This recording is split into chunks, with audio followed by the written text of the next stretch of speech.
bem? Eu vou nesse vídeo continuar um pouco falando sobre o capítulo anterior que a gente havia comentado, que era a alma, no item 2 da introdução do Livro dos Espíritos. E em seguida a gente vai estudar e debater um pouco sobre o item 3 e o item 4, que é sobre as mesas girantes e os fenômenos, né? Que daí já puxa um lado da definição do que é médium. Bom, lembrando que esse vídeo que está ocorrendo são vídeos referentes ao capítulo inicial do Livro dos Espíritos, que é onde a gente precisa entender esses capítulos, a gente precisa entender esses conceitos, para depois a gente começar com as primeiras perguntas, porque Kardec ele coloca ali as suas palavras que vão ser usadas e os seus significados, né? Então, bom, me apresentando, sou Éder Mateus, sou membro do NEP Luz do Evangelho, Luz e Paz a todos. Estamos aqui para mais um bate-papo, né? Não bate-papo, mas um estudo, uma reflexão. No vídeo passado eu tinha falado sobre alma, que Kardec definiu aqui em negrito. Deixa eu ver. A gente falou sobre alma em sentidos de outras religiões, principalmente espiritualistas, né? E aqui ele fala que alma, chamamos de alma ao ser imaterial individual que reside em nós e sobrevive o corpo, né? A gente falou que era um espírito que nós somos espíritos e quando nós estamos encarnados isso chama de alma. Quando se desprende, nós somos espíritos, né? Então nós somos espíritos, mas estamos em formato de alma, até porque eu sou um espírito, mas como eu estou encarnado, aí isso se chama alma. Enfim, a gente falou sobre isso, comentou. Bom, alô, acho que tá pegando o som.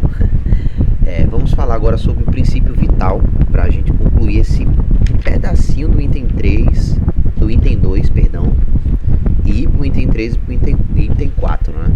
Princípio vital da vida material e orgânica, no qual ele fala sobre o princípio vital, né?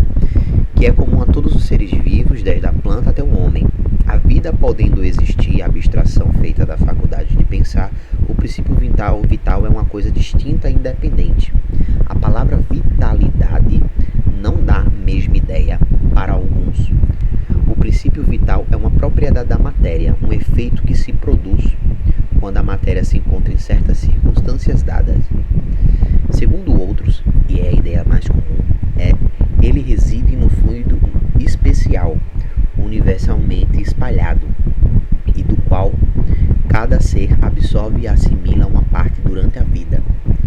Como vemos corpos inertes absorvem a luz, né? Os vegetais, as plantas. Esse seria então o fluido vital, que segundo certa opinião não seria outro que um fluido elétrico, animalizado, fluido magnético, seja como for, fluido magnético, fluido vital, é a mesma coisa. O fluido vital é a que dá a vitalidade à matéria. Quando ele fala todos os seres orgânicos, é todos os seres que têm vida, assim como as plantas que têm vida, os animais, enfim, tudo que há na natureza, tudo que se manifesta. Seja como for, há um fato que poderia contestar, porque é resultado de observação, e é que os seres orgânicos têm em si uma força íntima que produz o fenômeno da vida, tanto que essa força existe, que a vida material é comum a todos os seres orgânicos, que ela é independente da inteligência e do pensamento, que a inteligência e pensamento são faculdades próprias de certas espécies orgânicas. Bom, nossa espécie humana, né?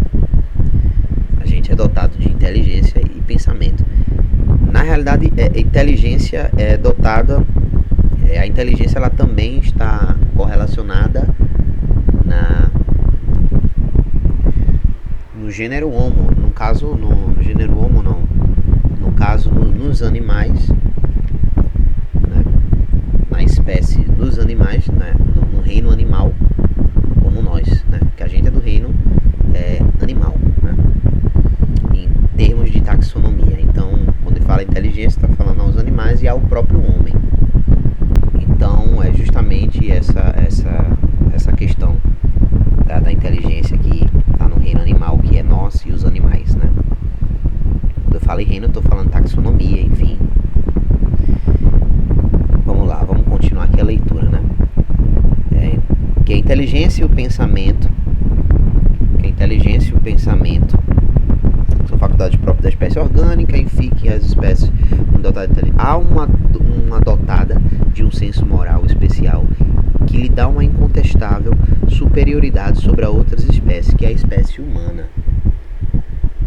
Obviamente, o que ele está dizendo aqui é que nesse conjunto de espécies de todas as matérias orgânicas, de todos os seres vivos, a espécie humana é superior porque ela é dotada de inteligência, de razão, muito mais avançado, né? Evidentemente. Concebe-se que, com significado múltiplo, a alma não exclui nenhum materialismo e nenhum panteísmo. O panteísmo de Baruch Spinoza, né? O próprio espiritualista pode muito bem entender a alma segundo uma ou outras das duas primeiras definições, sem prejuízo do ser imaterial indistinto, ao qual então ele dará um nome qualquer. Assim, essa palavra não representa uma opinião, é um proteu, que cada um acomoda à sua maneira, daí a fonte tantas disputas indetermináveis. Evita-se igualmente a confusão, servindo-se da palavra alma nos três casos, juntando-lhe um qualitativo que especificasse o ponto de vista sobre o qual consideramos ou aplicação que dela se faz.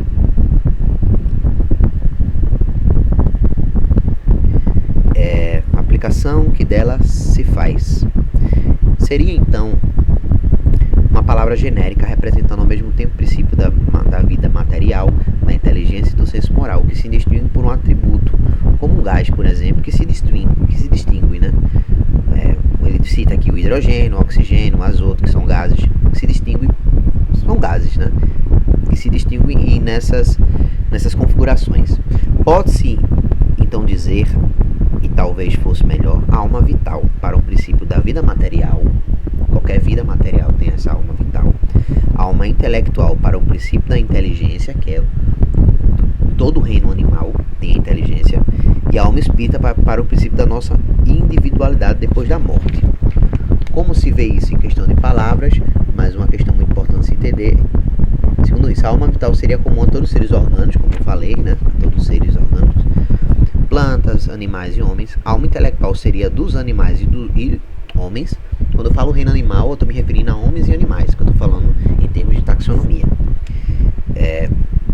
E a alma espírita a nós homens, somente a nós homens. No reino animal, com gênero diferente, filo, enfim, nós homens, seres humanos. Aí ele está se referindo, essa alma espírita, se referindo a nós, homem no sentido de seres humanos, homens e mulheres, enfim. Acreditamos dever insistir tanto mais sobre essa explicação quando a doutrina espírita reposa naturalmente sobre a existência em nós de um ser independente da matéria e sobrevivente ao corpo. A palavra alma, devendo aparecer frequentemente no curso dessa obra, importava ser fixada no sentido lhe atribuímos, a fim de evitar todo equívoco. Então Kardec ele faz o que eu tinha comentado, né? Ele pega a palavra alma e ele dá uma definição. Tem que ser essa a definição. Essa vai ter que ser a regra do jogo. Porque como a gente falou, né? Tem muita definição do que é alma, né? A alma, a gente tem muitas coisas, tem muita gente. Todas as religiões têm os seus conceitos do que é alma. Um diz outro diz X, outro diz isso, o católico fala isso, o Umbanda fala isso.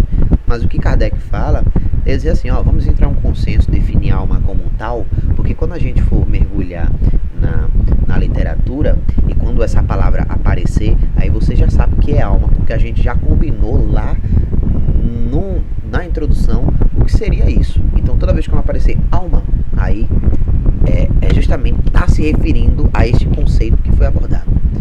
A palavra alma devendo aparecer com frequência no curso desta obra, que vai aparecer com frequência, obviamente, alma. Importava ser fixada no sentido de atribuirmos. Vamos agora ao objeto principal da instrução preliminar. Pronto, a gente terminou aqui o item 2 de alma. Eu comecei o item 2 no vídeo anterior, está no meu vídeo anterior. E agora a gente vai falar sobre a doutrina espírita como toda coisa nova. Então a gente vai falar sobre a doutrina espírita como toda coisa nova. É um capítulo que A doutrina espírita, como toda coisa nova, tem seus adeptos e seus contraditores.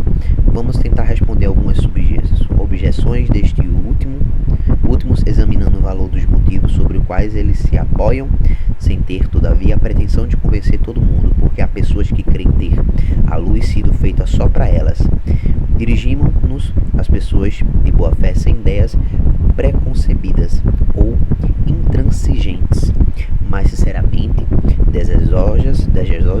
desejosas de se instruir, e lhes demonstraremos a maioria das objeções que se opõem à doutrina provém de uma observação incompleta dos fatos, de um julgamento feito com muita reflexão e precipitação.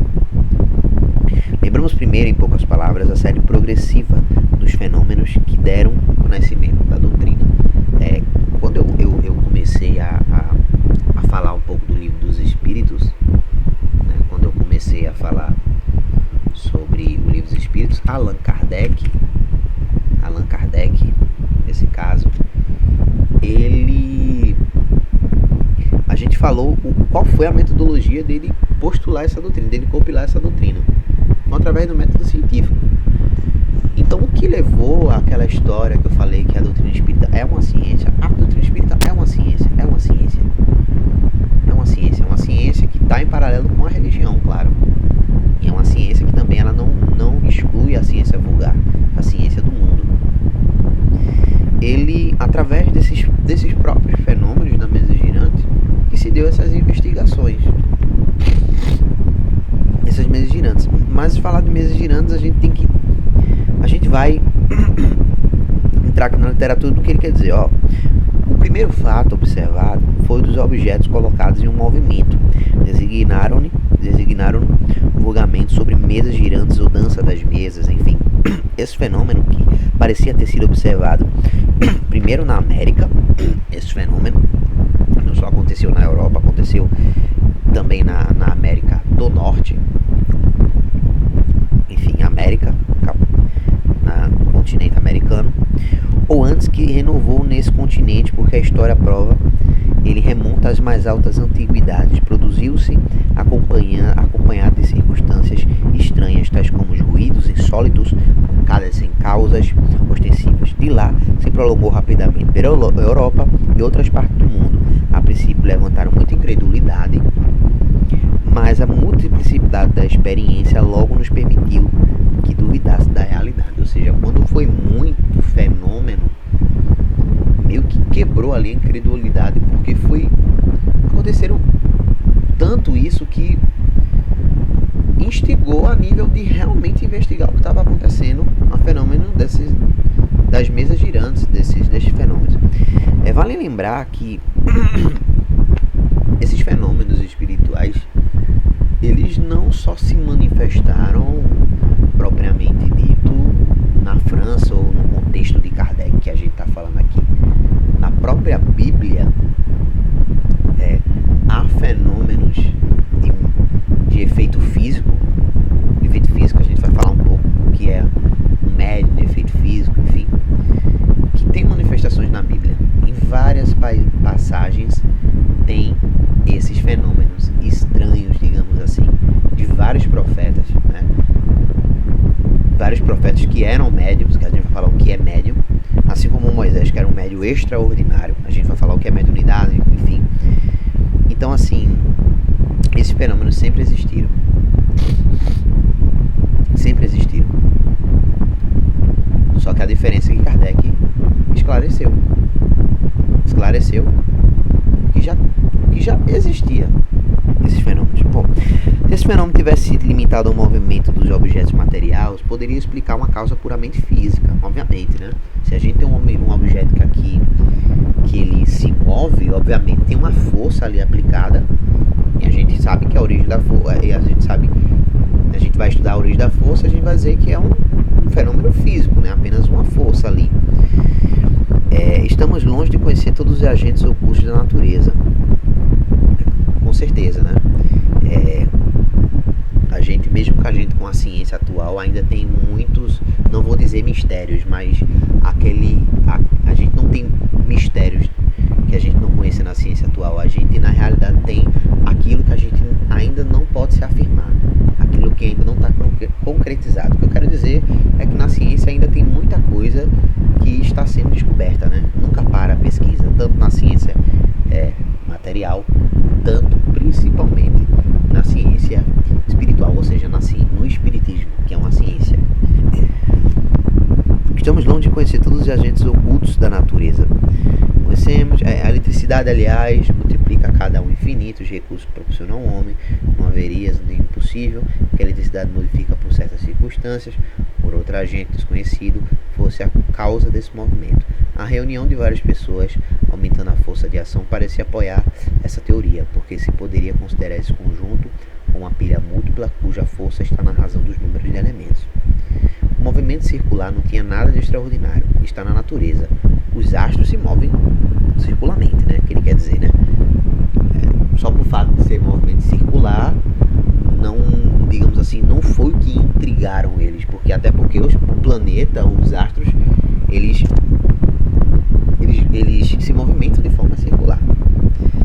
Poderíamos, pois, ter um ponto pequeno, um reflexo de movimento geral do universo, ou melhor dizendo, causa então desconhecida poderia produzir acidentalmente com pequenos objetos da circunstância uma corrente análoga a que arrasta ao mundo.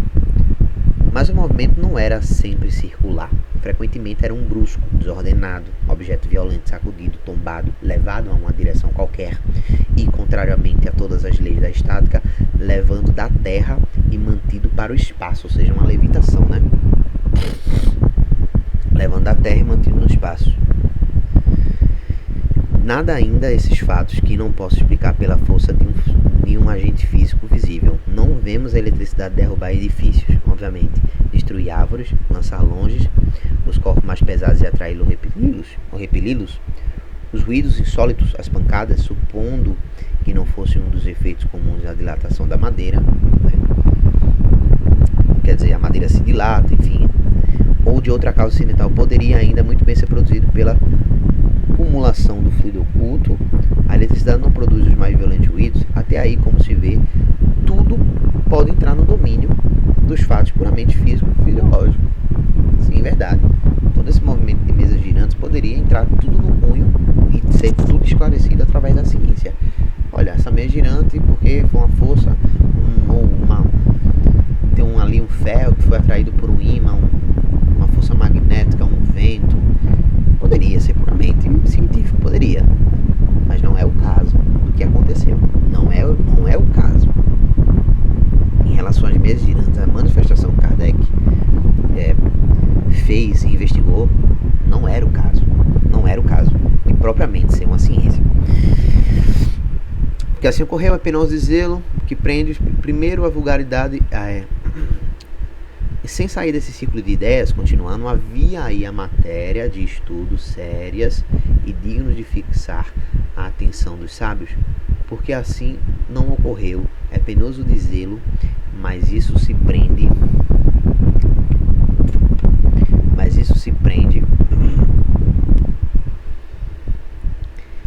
a causa que provam entre mil fatos semelhantes. A leviandade do espírito humano. Primeiro, a vulgaridade do objeto principal que serviu de base às primeiras experimentações. A isso não foi estranha. Que influência uma palavra frequentemente não tem tido sobre coisas mais sérias. Sem considerar que o movimento poderia ser imprimido a um objeto qualquer. A ideia das mesas prevaleceu, sem dúvida, porque esse era um objeto mais cômodo a se assenta mais naturalmente ao redor de uma mesa que ao redor de outro móvel. Ora, os homens superiores são algumas vezes tão pueris, que não seria nada impossível. Certos espíritos de elite tinham acreditado abaixo deles se ocupar daquilo que se tinha convencido chamar a dança das mesas. É mesmo provável que esse fenômeno, observado por Galvani, um filósofo também, né, tivesse sido por homens vulgares e ficasse caracterizado como um nome burlesco, estaria ainda relegado ao lado da varinha mágica. Qual é, com efeito, o sábio não teria acreditado transigir se ocupando das mesas girantes, das danças das rãs. Entretanto, alguns bastante modestos para convir que a natureza poderia bem não ter tido a sua última palavra para eles, quiseram ver, para a descarga de sua consciência, mas ocorreu que o fenômeno não respondeu sempre à sua espera, e porque não se produziu constantemente à sua vontade, segundo seu método de experimentação, concluíram pela negativa. Malgrado sua sentença às mesas, pois há meses, elas continuam a girar, podemos dizer, com Galileu Galilei, contudo, elas se movem. Diremos mais, é que os fatos se multiplicam de tal forma que hoje tem o direito da cidadania, que não se trata mais senão de encontrar uma explicação racional. Pode-se induzir alguma coisa contra a realidade do fenômeno, por não se produzir de maneira sempre idêntica, segundo a vontade da existência do observador. Faz esses fenômenos que, como eu falei, se multiplicaram de uma maneira exponencialmente. E assim, a ciência já não tinha mais domínio do que explicar o que estava acontecendo ali. É isso que Kardec explica. Então não tem condições nenhuma de ficar crivo da ciência. Ah, mas é um movimento. Movimento é física. É. Mas por trás do movimento da física, Kardec coloca que há uma intervenção inteligente que causa aquele movimento. Já não é mais física. Se tem uma intervenção inteligente, opa, dotado de inteligência e racionalidade. Quem é que faz isso? Um homem.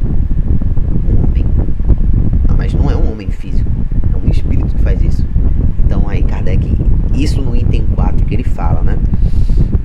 E aqui terminando agora o item 3, né? A gente terminando aqui o item 3, mas lhe perguntaram primeiro se eles estão bem certas que havia fraude, se não. Supondo mesmo que isso tenha. Perguntaram primeiro se eles certam que havia fraude, continuando aqui, se não tomaram por tais os efeitos dos quais elas não entendiam, mais ou menos como um camponês que tomou um sábio professor de física, fazendo experiência por um destro escamoteador.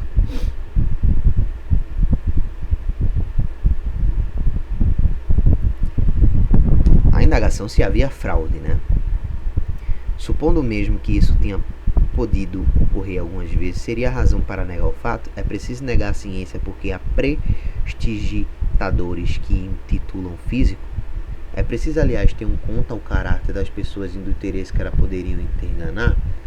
Isso, pois, um gracejo pode-se bem divertir um instante, mas um gracejo indefinidamente prolongado seria tão fastidioso para um mistificador como para um mistificado. De resto, uma mistificação se propaga de um extremo ao outro do mundo, e entre as pessoas das mais sérias, das mais vulneráveis e das mais esclarecidas, haveria alguma coisa ao menos tão extraordinário quanto o próprio fenômeno. Ele fala sobre a questão do gracejo, no sentido de mesas girantes. Isso poderia ser algo muito engraçado, de fato, mas no caso, não é um caso de Kardec como uma pessoa séria, né? Por quê? Porque na realidade ele enxergou ali um fenômeno inexplicável. Pode parecer engraçada a dança das mesas, beleza, mas não é não é esse o ponto, né? De fenômenos de dança na mesa. O ponto é entender o que de fato está acontecendo ali, independentemente de qualquer movimento. Aí no item 4 a gente vai começar. Ele começa o seguinte: se os fenômenos que nos ocupam fossem limitados aos movimentos dos objetos, teriam ficado, como dissemos, no domínio das ciências físicas. Mas não foi assim, não foi o que ocorreu.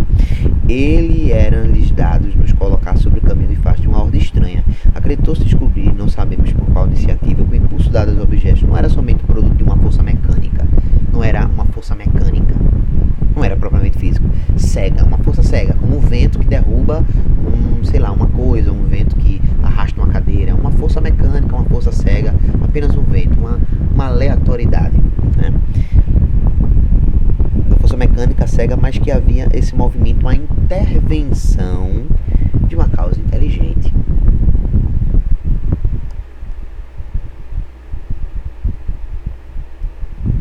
Então, veja, esses movimentos, eles eram movimentos totalmente pensados, era um movimento que esse movimento tinha uma causa inteligente ali.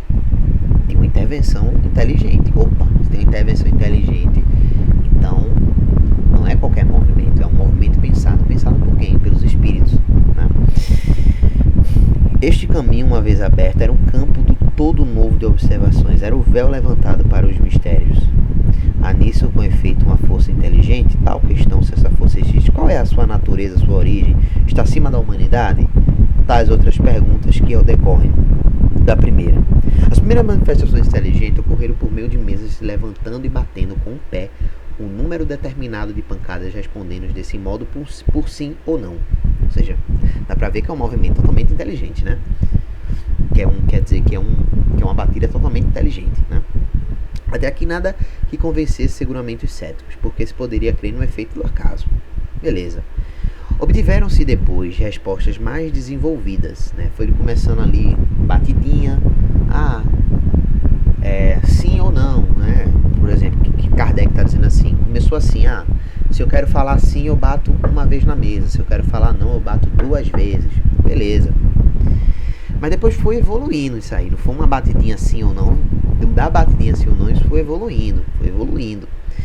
Obtiveram depois respostas mais desenvolvidas por meio das letras do alfabeto. Olha aí, letras do alfabeto, objeto móvel batendo no número de pancadas que corresponde de uma ordem de cada letra. Chegava assim a formular frases e palavras e frases que correlação com a pergunta. Aumentar o espanto. O ser misterioso, que assim respondia, interrogado sobre sua natureza, declarou que era um espírito ou um gênio. Ou seja, quando o termo fala alfabeto, obviamente não é só uma batida, obviamente tem uma inteligência ali envolvida, então é fenômeno espiritual, é espírito que está fazendo isso.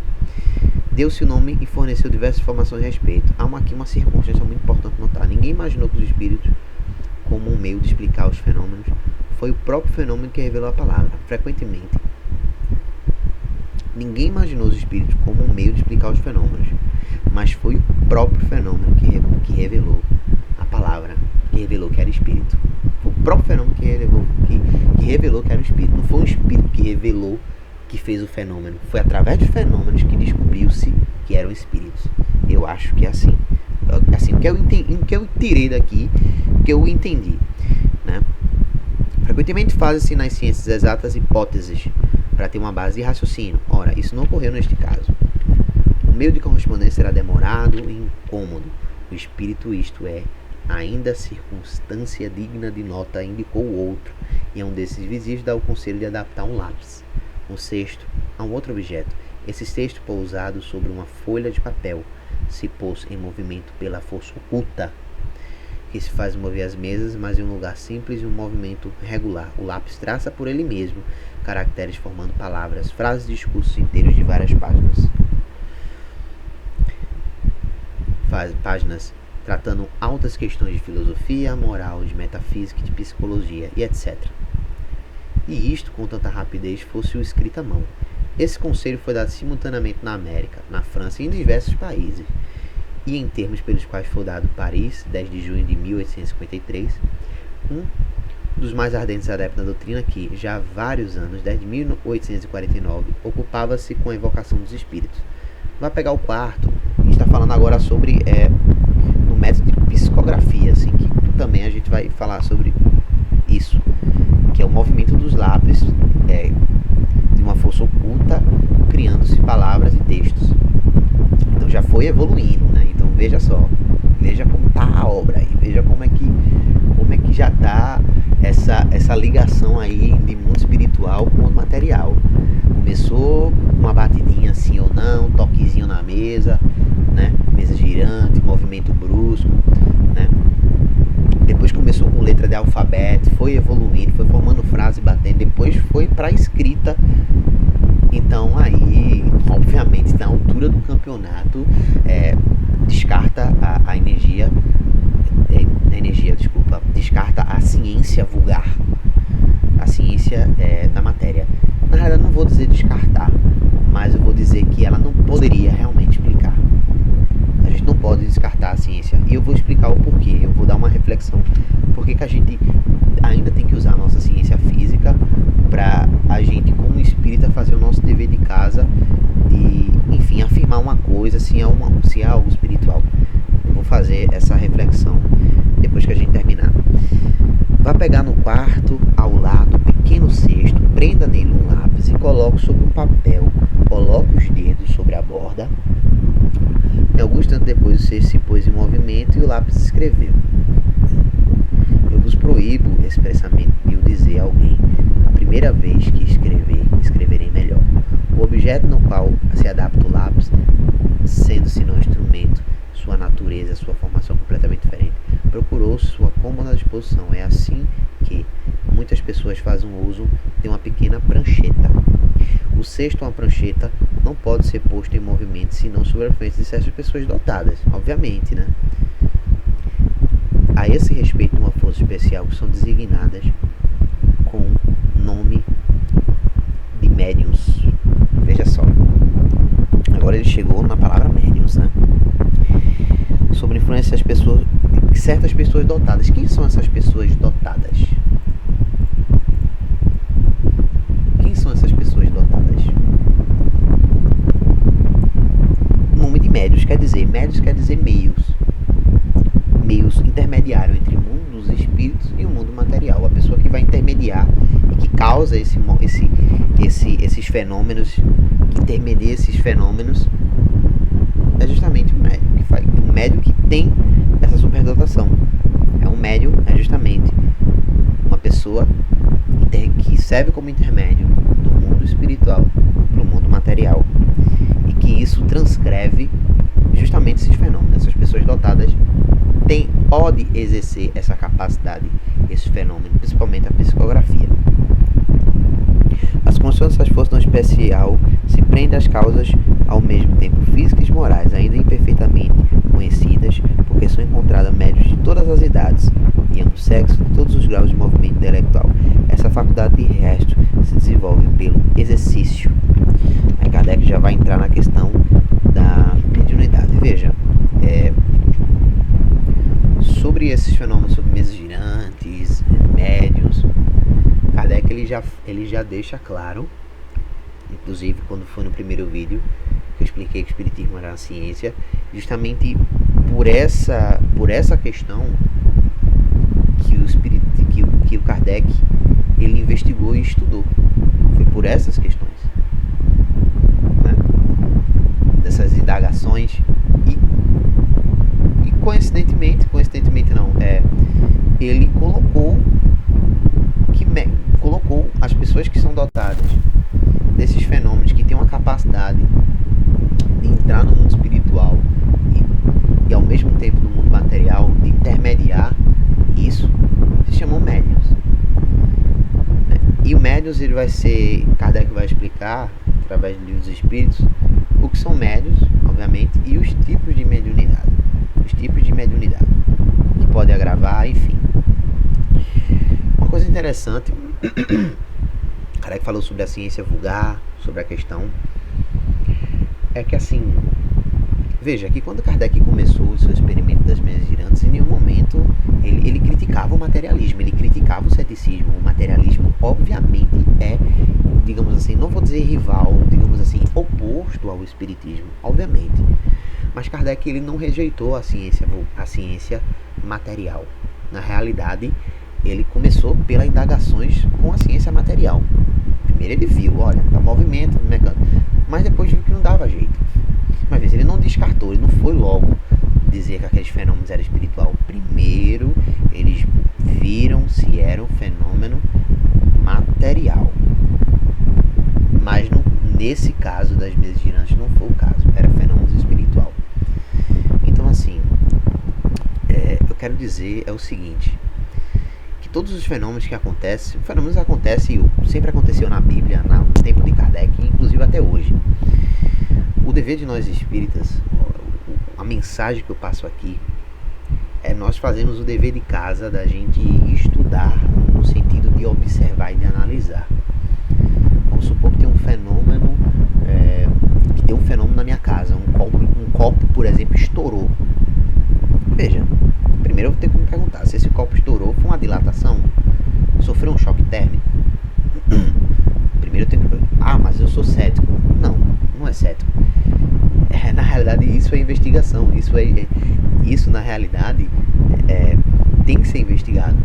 Pode ser realmente só fenômenos físicos, não estou sendo cético aqui. A gente tem que investigar, a gente primeiro tem que pensar para depois a gente afirmar. Não é assim.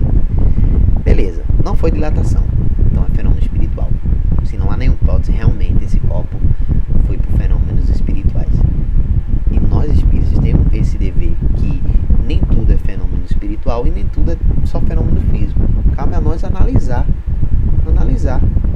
entender, investigar, isso é o papel. O espiritismo é uma ciência e a gente tem que fazer parte dela, a gente tem que fazer o que Kardec fez, tem que levar esse legado de Allan Kardec, o legado da investigação, de verificar as coisas, né? E muitas pessoas confundem o materialismo com a ciência física. Às vezes o espiritismo deixa claro que a ciência e a religião têm que andar paralelamente, de fato. Mas muitas vezes as pessoas negam a ciência e falam muito de fenômenos espirituais porque acham que estão sendo materialistas se colocar a ciência no meio. Ciência material não está sendo materialista. Materialismo é uma coisa, ciência material é outra. A ciência material tem que fazer parte da vida do espírito, tem que andar a ciência e a religião. Ciência, religião, filosofia tem que andar paralelamente. Então vai lá nós investigar o que é quem, o que é tal, o que é isso, o que é aquilo. Por quê? Porque uma ciência sem religião não dá de maneira nenhuma para explicar os fenômenos espirituais, explicar os fenômenos. E uma religião sem ciência seria uma religião sem prova, uma religião sem fé raciocinada, sem prova nenhuma. Então veja, ciência e religião tem que andar de mão dada. E cabe a nós fazer o nosso dever de casa, aplicar esse conceito de mesas girantes em nossas vidas. O que eu quero dizer com isso? E se depararmos com qualquer fenômeno espiritual, seja material ou seja em uma pessoa, até mesmo numa pessoa, um fenômeno espiritual, primeiro perguntar o que está ocorrendo, o que pode ser aquilo. Para um objeto material pode ser a física, pode ser um espírito que removeu. Para uma manifestação de um médium, de uma pessoa dotada com mediunidade, uma manifestação ali, pode ser problemas da matéria no sentido fisiológico, problemas mentais, problemas da matéria mesmo, ou pode ser problemas de desobsessão, mediunidade. Vale a pena indagar, vale a pena primeiro investigar e depois afirmar. Foi isso que Kardec fez. Então é isso, amigos. Essa é a reflexão de hoje. Boa noite.